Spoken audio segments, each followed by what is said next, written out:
Glórias a Deus. Mais uma vez, paz seja convosco. O Senhor é bom, sua misericórdia dura para sempre, entendendo que o para sempre é até o dia do juízo. Só fazendo uma observação, né? No dia do juízo, ali não tem misericórdia, ali ele não é o misericordioso, ele é o reto juiz. Tá? Estamos tratando na segunda parte do nosso estudo do Sermão do Monte. Nós já olhamos algumas bem-aventuranças e a minha mamãe ela vai assistir depois e ela fala assim: o pior de tudo é que você volta atrás e coloca o dedo na ferida de novo, porque eu continuo chorando, continuo sendo humilde e você continua falando. Ela fala, ela vai assistir, ela vai dar risada. Mas nessa quarta bem-aventurança o Senhor ele nos convida a tirar os olhos de nós mesmos e nós olharmos para os outros. O grande problema da humanidade chama-se ego humano. Você quer defender o seu, você acha que você tem direito, você acha que é o especial, que você é o melhor, que você é tudo, e isso é na verdade o pomo de todas as discussões. Porque quando você entender que você não é nada, você não vai reclamar, porque aquilo ali já... Oxe, eu queria me merecer mais. A gente já falou bastante sobre isso. Quando nós falamos de graça, nós já falamos no tema anterior, em oração, só retomando rapidamente, que a salvação, a nossa salvação era inteiramente, total e exclusivamente pela graça de Deus. Nós andamos perdidos com o nosso espírito morto, andando que nem zumbi. A graça do Senhor, através de uma vida, de uma situação, ela nos envolve e ela nos abraça e nós não conseguimos sair, nem aqueles abraços de urso. O Senhor ele nos abraça e a gente começa a tentar sair, mas aí chega uma hora que a gente se derrete na presença de Deus. O mundo inteiro busca felicidade, só que eles não buscam felicidade em Deus. E quando você busca felicidade em outro caminho que não seja em Deus, você se frustra. Você se frustra. A grande tragédia do mundo é que, embora a humanidade se concentre na busca para a felicidade, parece que nunca encontra. Porque nós nunca estamos satisfeitos. Nunca estamos satisfeitos. Alguma coisa você sempre está achando que está faltando. Como se faltasse um ingredientezinho, um temperozinho na sua vida, que assim, aí estaria bom. Mas nunca vai estar bom. A gente leu a história do povo de Israel no deserto, que eles estavam morrendo de fome, e quando veio o maná, eles começam a reclamar. Veio a carne, reclama da carne. Tem água, beleza. Não tem água, reclama. Reclama e nós reclamamos, não é só eles, somos todos nós. Quando nós colocamos a nossa busca da nossa felicidade em primeiro lugar, é um tipo de idolatria, em que nós buscamos a satisfação da nossa necessidade, o nosso desejo, acima do desejo e da necessidade de buscar a Deus. As pessoas no conceito secular, elas não entendem isso, porque elas estão mortas. É o que nós já falamos sobre misericórdia, mas nós que entendemos, nós não podemos colocar o Senhor em segundo plano, em terceiro plano, em detrimento dos nossos desejos e nossas necessidades. Porque Ele é aquele que nos concede graciosamente todas as coisas. Quando você entende isso, você descansa. Enquanto você não entende isso, você fica buscando satisfazer em outras coisas. Alguns em drogas, outros em bebidas, outros em jogo, e outros em coisas que aparentemente são lícitas, mas que pela sua motivação passam a ser ilícitas, como por exemplo, viajar. Viajar é gostoso demais, você passear e tudo mais, mas quando você busca isso como a satisfação da sua necessidade, toma o lugar de Deus, porque tem pessoas que vivem em função disso. Você jogar um futebol não há problema, o problema é quando você coloca isso na frente. E às vezes a gente olha e vê esse povo na televisão, quando ele está lá com a camisa do time dele, o que ele faz? Gente, ele está falando do amor dele. Talvez ele não deixe nem a filha dele ou o filho dele dessa maneira, mas se falar do Flamengo, se falar do Corinthians, que não é nem Corinthians, é Corinthians. Se falar do Corinthians, o cara, ele perde a cabeça, ele bate, ele mata, mas os filhos, as pessoas que estão à volta, ele não dá tanta atenção. Idolatria. Quando você olha, por exemplo, um jogo de futebol, eu não tenho nada contra o jogo de futebol. Pelo contrário, eu acho legal. Já joguei muito, não jogo muito hoje. Estou mais velhinho, 49 anos, tá? Não tenho mais aquele pique, meu tornozelo ele é meio ruinzinho, meio deslocado, então eu abri mão do futebol. Mas quando você começa a olhar o futebol, você vê que parece um culto.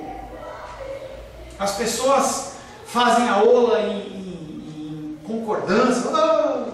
Aí um grita lá, Corinthians, Flamengo, e bandeiras, e atabaques, e sons. Se você olhar salmos, parece a descrição de um salmo, das pessoas cantando em uma só voz. Adoração. Nós temos que entender que há espaço para todas as coisas, mas não há espaço para algo que tome o lugar do nosso Deus.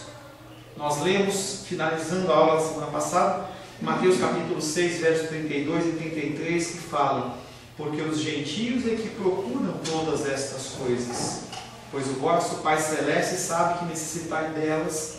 Buscai, pois, em primeiro lugar o reino e a sua justiça, e todas essas coisas vos serão acrescentadas. O Senhor fala assim: você tem que trabalhar, você tem que viajar, você tem que ter um meio de transporte, tem que ter um vestuário, você tem que ter uma alimentação, mas não coloca isso em primeiro lugar. Coloca eu em primeiro lugar, porque eu vou te conceder, a partir de mim que você vai conseguir essas coisas. E aí, nessa busca ao prazer, aparece o Deus do entretenimento. Se você não tem o que fazer, alguém te oferece. Cinema, celular, videogame e toda sorte de coisas para te ocupar o seu tempo. A cultura do entretenimento, ela é muito forte e ela tem motivação de te prender. Já dei o exemplo na semana passada sobre televisão, que antigamente tinha 3 canais, 4 canais de televisão, nem precisava de controle remoto. Se você chegar aí nos Estados Unidos e você tentar assistir um programa, você quiser dar um rolê enquanto está passando lá a propaganda lá, você nunca mais acha esse canal. Porque são 200, 300, 400 canais, e você vai andando, aí você para porque viu uma baleinha, aí você anda um pouquinho mais para frente, fala de uma notícia lá, a hora que você fala, poxa, eu estava assistindo aquele filme, que canal que é? Já é. E você fica 10 minutos, meia hora, 1 hora, 5 horas, naquele processo lá que não leva absolutamente nada. Eu não estou dizendo para você ficar um cara alienado das coisas. Eu estou dizendo para você não ficar só focado nisso. A Rosângela, minha esposa, ela fala que os extremos, e é uma frase conhecida, que os extremos são problemáticos. Você comer muito é ruim. Você comer muito pouco é ruim. Você comer uma comida muito quente ou uma comida muito fria. Se você, no amor, você for um cara pegajoso, se você for um cara frio, está errado. Tem que sempre estar no meio termo. O Senhor nos ensina isso, apesar das situações através do Espírito Santo. E eu não estou aqui para te dar regras, eu falo isso sempre. Eu não estou aqui para te dar regras, mas eu estou aqui para falar de preceitos que venham a te ajudar nas decisões que você tem que tomar no dia a dia. Lembro que uma vez eu estava numa aula, não sei se eu comentei com vocês, uma aluna minha, eu falando um tema sobre ele, dessa forma assim, ela falou assim: pastor, não tem um livro que você possa me indicar que diz tudo que eu tenho que fazer? E tudo que eu não tenho que fazer? Aí eu olhei para ela, falei assim: querida, até tem, mas chama-se Bíblia. Só que sem a direção do Espírito Santo, ou você fica fria, ou você fica religiosa. Não resolve você ler a Bíblia sem o Espírito Santo. Então a pessoa está querendo um meio, vamos fazer um checklist. Você vai viajar, eu vou levar eu vou de carro, pneus, ok, óleo, ok, combustível, ok, tudo, ok. Não é esse o conceito da coisa. Cada decisão nós somos dependentes do Senhor. Começando a aula, tema desta semana, dando continuidade, Dizem os homens: quero ficar livre da minha dor. Qual é a causa da dor? Qual é a causa da infelicidade? Qual a causa da tristeza do homem? Falta de Deus. Falta de Deus. Aqueles que andam à procura da felicidade, aqueles que andam à procura da bênção, eles nunca estão satisfeitos. E a gente vê algumas igrejas em que o tema da igreja é a bênção. Ou é da cura, ou é da bênção financeira. E as pessoas, elas buscam isso em satisfação, mas você vê que as pessoas estão sempre lá, sempre buscando as mesmas coisas e nunca estão satisfeitos.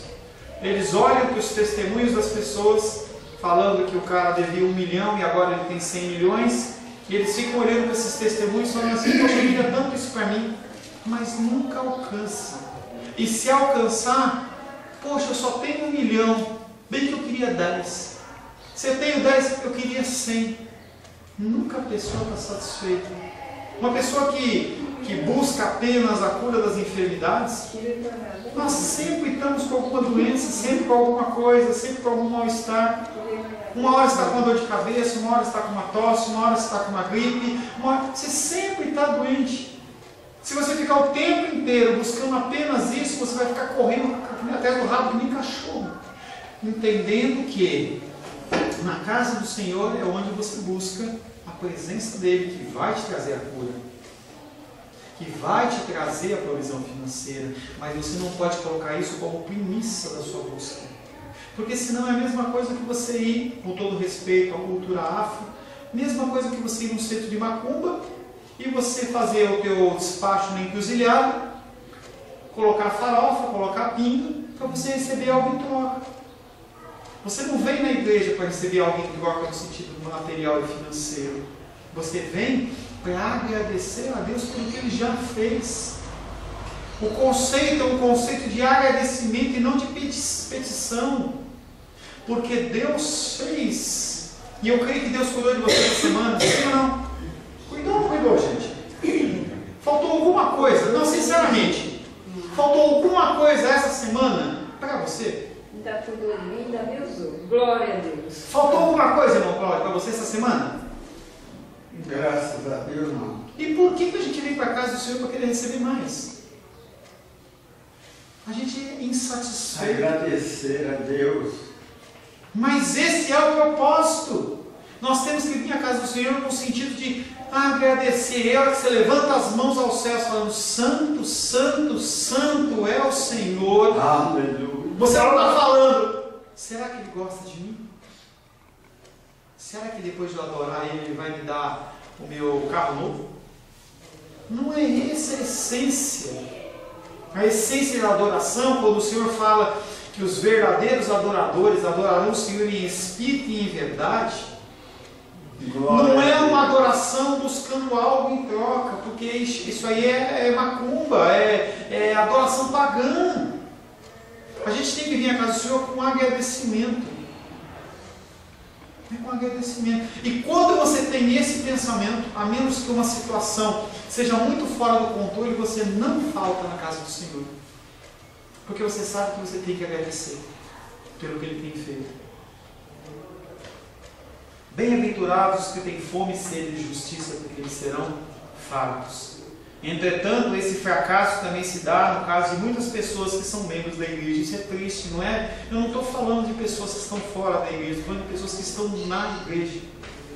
Há um grande número de pessoas na igreja de Cristo que parece passar a totalidade de suas vidas procurando algo que jamais podem encontrar.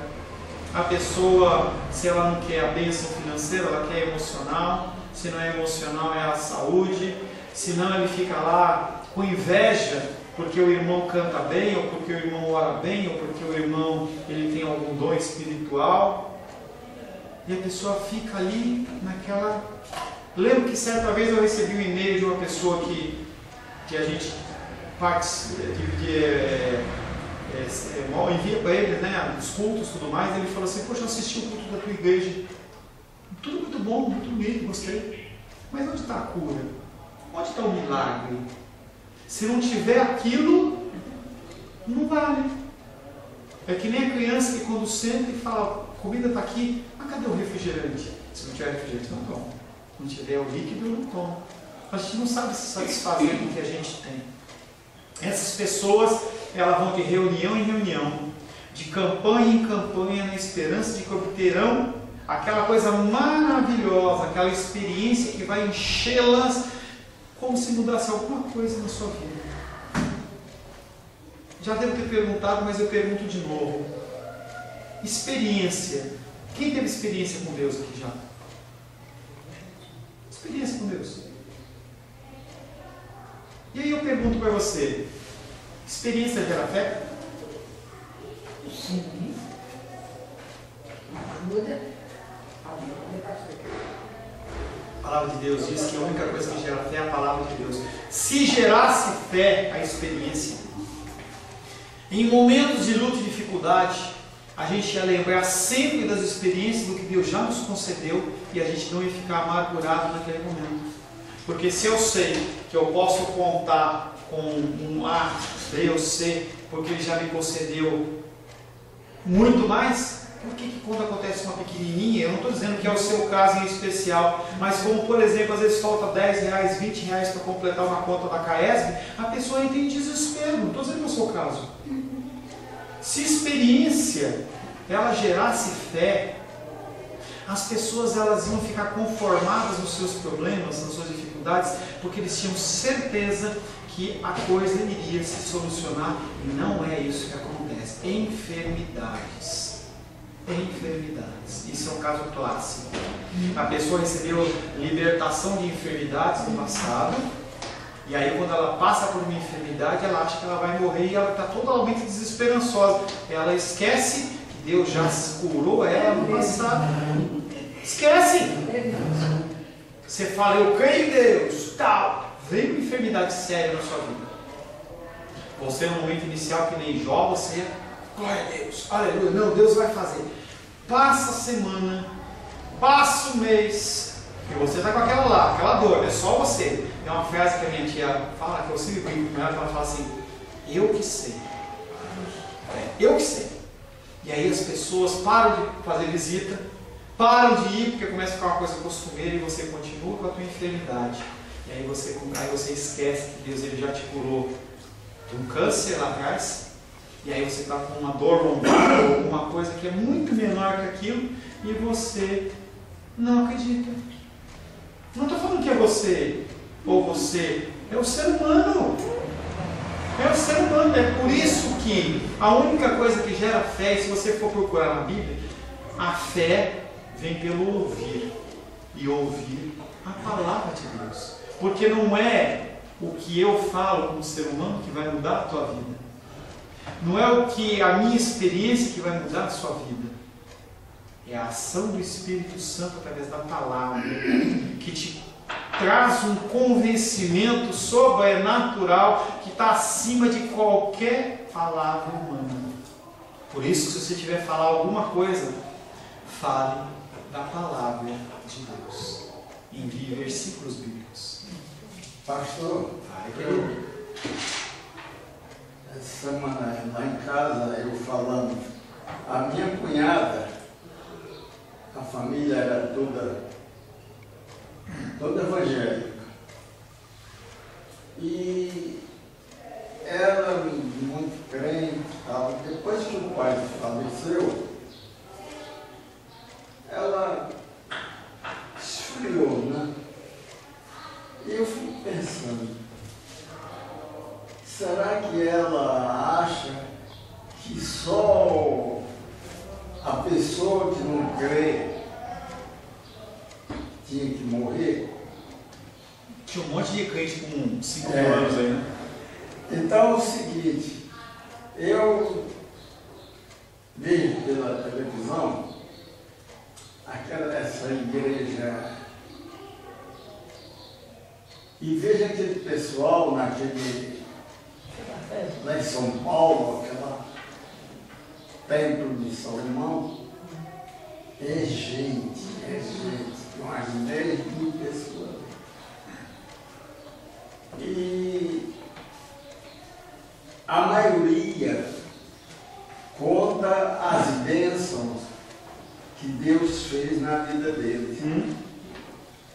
Aí eu falando com uma pessoa, nada, aquilo é para adquirir finanças. Pode ser, pode ser. Mas eu digo, olha, eu acho que não, porque há pessoas que levam outras para testemunhar que realmente ela vivia naquela situação de doença de câncer e foi curada. Foi vários médicos, foi internada em várias clínicas e não foi curada. E lá ela foi curada. Não fazia isso, não fazia aquilo, não podia ficar de coca, não podia ficar em pé muito tempo. E a pessoa disse, olha, realmente eu sou vizinha e vim para testemunhar. Porque muita gente diz, muitas pessoas dizem que aquilo ali é... Irmão Cláudio, eu não discordo e eu creio na cura divina. Ponto, tá? Agora eu tenho que entender que nem toda cura é para a glória de Deus. Tem muita cura que é para a glória do homem e o homem ele age de uma maneira que ele faz como se fosse realmente para arrecadar finanças. Então quando eu vejo um culto pautado apenas em testemunhos, eu não dou valor. Porque o que muda a pessoa é a palavra de Deus. E as pessoas elas são atraídas pelos seus desejos, é aquilo que eu estava falando. Se a pessoa ela vai para a igreja com única função, único objetivo de receber algo em troca, isso chama-se idolatria. Você não está indo para adorar a Deus, entendendo que sim, Deus cura, sim, Deus salva, Deus restabelece finanças, mas essas pessoas vão para a igreja apenas por esse propósito. Se eu for na tua casa, irmão Cláudio, somente com o objetivo de comer a comida da sua casa, você não vai ficar feliz comigo. Vai olhar para mim e falar assim, esse pastor ele é interesseiro. E por que você acha que Deus não vai olhar de uma maneira igual para nós? Porque o culto é para a glória do Senhor. E as pessoas elas agem e falam coisas que não são para a glória de Deus. Venha para mim, igreja, porque é aqui que cura. Ela cura aqui, cura na casa do Senhor, cura em qualquer lugar que seja. Então não é o lugar, não existe mais isso de o lugar santo. Isso aqui é parede, isso aqui é madeira, não tem santidade nenhuma nisso. A santidade está dentro do seu coração, ou não. E as pessoas elas criam essa ideia de que se você não estiver no templo tal, você não é curado. Isso é mentira. E isso é mentira. E é isso que eles vendem. E é isso que eles vendem. E chama as mulheres, as obreiras, para calcar onde elas dizem, olha, eu quase não cheguei aqui no templo, mas fulano me trouxe. E eu estava aqui na maior ansiedade de... E se em vez de ir no templo, ela tivesse encontrado o Senhor e pedido para o Senhor orar, e Deus quisesse curar, o que acontecia? Pois é. Mas aí depende da fé da pessoa. Depende da fé da pessoa. Você acha que Deus depende da sua fé para fazer alguma coisa? Deus ele determina e faz o que Ele quer. Ele faz como Ele quer. Ele não precisa de você acreditar ou não acreditar. É o desígnio dele. Vai acontecer ou não vai acontecer. Se fosse pela fé, meu irmão, nós estamos todos mortos. Como é que Deus ia alcançar a gente? Essa semana eu assisti uma passagem bíblica. A mulher bem forte, né? E ela disse que não podia nem, quando ia ao banheiro, tinha que alguém para segurá-la. E ela vivia em situação difícil há muitos anos. E aí o pastor, o bispo, e a senhora nunca procurou uma igreja evangélica para orar? Não. A fulana, uma vizinha nova, me chamou, me convidou e eu vim. E eu estava aqui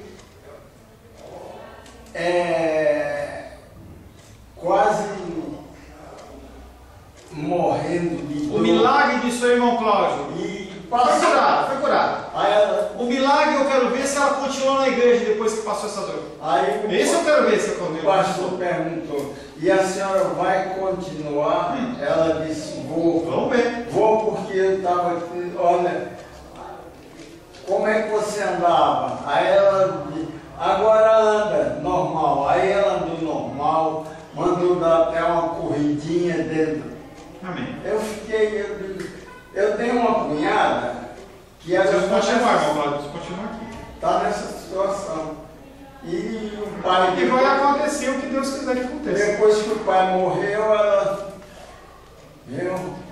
Bem-aventurados que têm fome e sede de justiça, porque serão fartos. Essas pessoas sabem que outros já receberam essas realidades e eles querem. Você não vai para a casa do Senhor no sentido de adorar a Deus e simplesmente para receber algo em troca. Isso não é de se surpreender. Não nos compete ter fome e sede de experiências e nem se espera de nós que tenhamos fome e sede de bênçãos. Se quisermos ser verdadeiramente felizes e abençoados, nós temos que buscar o reino de Deus e a sua justiça, para então essas coisas serem acrescentadas. Volto a dizer que acredito sim na cura divina. Tenho certeza que as coisas do Senhor elas continuam sendo milagrosas, existem, mas nós não podemos buscar isso como a premissa, como a coisa mais importante. Nós estamos errados fazendo isso. Esse é o aspecto negativo, mas existem outros. O que está envolvido nessa justiça? Naturalmente não se deve pensar naquilo que tanto se fala em nossos dias. Quando você olha, por exemplo, a preocupação das pessoas com um contrato sendo cumprido, ou um acordo financeiro sendo cumprido. As pessoas fazem acordos entre as nações. Está lá a ONU, está uma série de organizações em que as pessoas elas se unem e fazem acordos e fica naquela preocupação que aquilo seja cumprido, não violado. Mas será que é essa justiça que Deus está falando? Uma justiça em que você é justo exteriormente, mas quando chega, por exemplo, dentro do seu voto matrimonial, você não é fiel. Onde está o peso da importância? O Senhor ele não está muito preocupado em relação à ação externa, porque se você tiver um constrangimento e uma mudança interna, com certeza você vai agir de uma maneira com os outros, de uma maneira correta. E as pessoas hoje elas têm a primazia, elas olham com muito mais importância para que as pessoas podem ver. Você vem para a igreja, você se veste como crente, você coloca uma Bíblia debaixo do braço, e esse padrão que você está vestindo ou você está agindo é o que te representa. Mas Deus ele vai muito além disso. Ele olha o meu coração e ele olha o seu coração. O evangelho cristão, porém, não se interessa nem um pouco por esse tipo de debate. Seu conceito de retidão, o conceito de retidão cristão, ele é muito mais do que coisas externas. Por igual modo, a justiça cristã não aponta meramente por uma respeitabilidade moral, em que você tem que as pessoas olham e falam assim, olha, como o Lucival é um cara correto.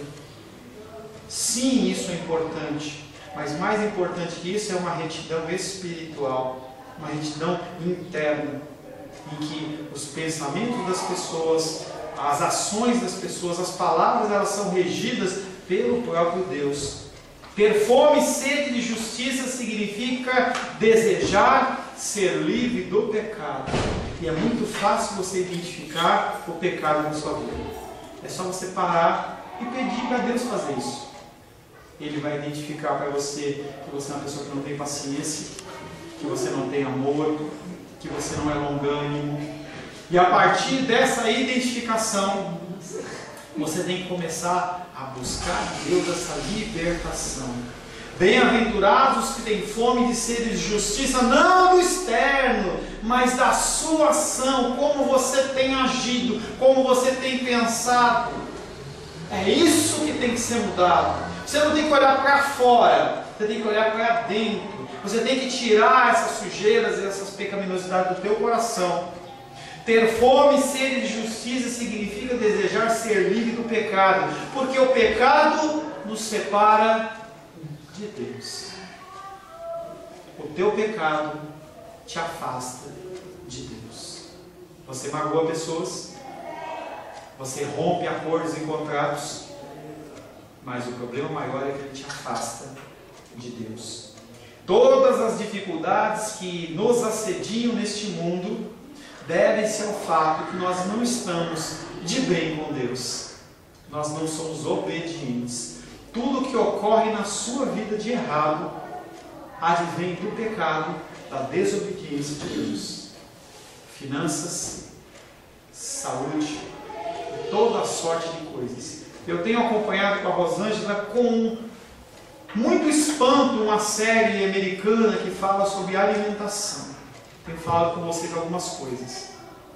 E essa semana eu vi um pouco do programa com a Rosângela falando sobre os alimentos transgênicos, que eles chamam de TGO, em que eles fizeram, mostrou um cientista lá de Londres fazendo teste com os alimentos, e o ciclo de vida dos animais ele é diferente do ser humano. Então, um ano de vida de um rato equivale a praticamente metade da vida de um ser humano, mais ou menos isso que o cara falou. E as pessoas que eram, os animais, os ratos que eram alimentados com esses alimentos transgênicos, aparecia de 3 a 4 tumores de câncer no corpo do bichinho, aqueles tumorzão. E aí, quando o cientista foi questionado por uma pessoa, como que isso influencia o ser humano? Ele disse, olha, 40 anos, 45 anos de vida, está estourando isso aí. E toda a alimentação vem dessas porcarias. Porque pode ser que você não compre um alimento transgênico, mas você come a carne da vaca que come isso. E o esquema é, eu planto soja, eu planto milho, eu planto qualquer tipo de cereal, para evitar que os bichinhos, os insetos venham e comam, eu coloco dentro da semente componentes que o bichinho vai chegar e não vai querer comer. É aquele exemplo que eu dei para vocês. Se pegar um hambúrguer do McDonald's e deixar em cima da pia, um ano, não vai barata, não vai bicho, ninguém quer comer aquilo, nem rato, nem nada. E quando você for daqui a um ano, vai dar igualzinho. E aquelas sementes, já vi, espero procurar na internet. Chocante! Chocante! A carne não apodrece, não fica embolorado, nada, igualzinho. Parece aqueles, sabe aquelas maquetes de cera? Igualzinho. Mas voltando para a semente. Então, a semente, primeira coisa, aquela semente ela não pode ser usada de novo. Então, se eu vendo uma semente para o irmão Cláudio, ele planta milho com aquela semente, e o irmão Cláudio depois quiser pegar da semente da espiga e colocar para lá, não nasce. Tem que comprar outra semente. O que acontece é que os bichinhos eles têm que se alimentar, os insetos, e eles acabam comendo, alguns morrem, mas eles começam a desenvolver uma imunidade àquele veneno. O que o produtor tem que fazer? Colocar mais veneno. Mais veneno. Mais produtos. E aí isso é um ciclo. A vaquinha come, o ser humano não pode comer, mas a vaquinha come, a galinha come, o porquinho come. E aí quando você vai se alimentar deles, você come também. Você vê, se você começar a acompanhar as informações, os dados que falam sobre isso, você vai ficar pirado. Tem países que proíbem a entrada disso. O nosso Brasil, toda a alimentação ela vem, e aí grande parte do que você sofre hoje vem dos alimentos que a gente come. Por que os nossos avós não tinham as coisas que tem hoje? Por quê? Eu pensava que eu não queria ter câncer na minha família, ninguém teve. Entendendo que 100% dos cânceres não são por causa disso, mas há a possibilidade enorme disso acontecer. É a possibilidade enorme disso. Todas as dificuldades que assediam o mundo atual devem-se ao fato de que o homem não está bem com Deus, pois é em face do ser humano não estar bem com Deus que tudo está errado. O Senhor ele fala como que nós temos que tratar a natureza. Nós já trabalhamos com mandato social. Como que tem que se plantar? Chega um tempo que você tem que dar um descanso para a terra. O povo dá? Não, é produtividade. Eu preciso ficar rico. Então a plantação ela tem que gerar mais e mais e mais, eu tenho que ganhar mais. Pecado. Quando você vai lá em Israel, se você quiser abrir uma lanchonete, se você quiser abrir algum produto, negócio de produtos alimentícios, você tem que ter um selo de aprovação. Que todo o processo de alimentação, de produção dos alimentos está conforme a lei de Deus. Chama selo kosher. Então, se você quiser abrir um McDonald's lá, você tem que mostrar para eles que a carne foi feita de tal maneira, que os produtos que compõem o pão, a salada foram feitos do jeito que eles mandam. Não tem, não pode, não trabalha lá. E aqui no nosso Brasil? Qualquer jeito. Qualquer jeito. Feche seus olhos. Senhor, em nome de Jesus, queremos colocar nossa vida mais uma vez na tua presença, pedindo a Ti, Pai, que nós possamos entender que o Senhor controla todas as coisas. Na verdade, nós estamos sujeitos, Pai, a tantas coisas, Pai, aos quais nós não temos nenhum tipo de controle.